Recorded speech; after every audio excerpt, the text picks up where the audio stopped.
This is going to be the elevated pancake stretch. Now there's a couple of variations to this stretch and I'll go through them accordingly.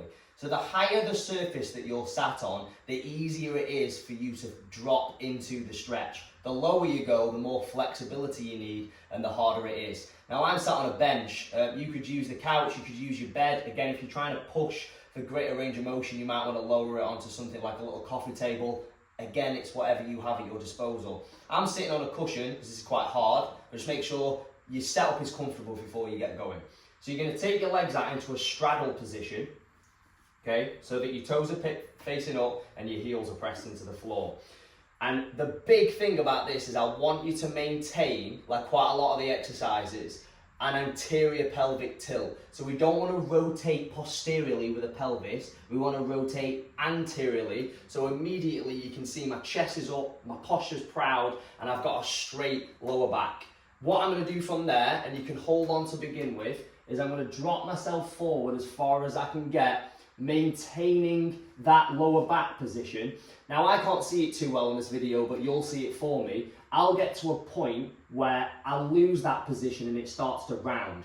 And I can immediately feel when it starts to round, the tension is taken off the area I'm trying to stretch. And then I'll come back up, okay? So again, this bench isn't the best for me, it's a little bit slippy. Hopefully you'll find something that's a little bit more supported. So, like we said, the lower you go, the more challenging this is. So if I move the bench out of the way, and if I just sit on my cushion, we'll see now that I'm not going to get lower, or as low as I was on there, and it's going to be a lot more challenging for me to drop forward. But again, I'm trying to reach forward. I'll get to a point where I know my back is losing its position, probably about there, and I'm just going to hold it. Now, again, within the program notes, like all the exercises, I'll give you reps and I'll give you a hold, and I'll tell you exactly how to do it. So make sure you're always reading the information on the program notes.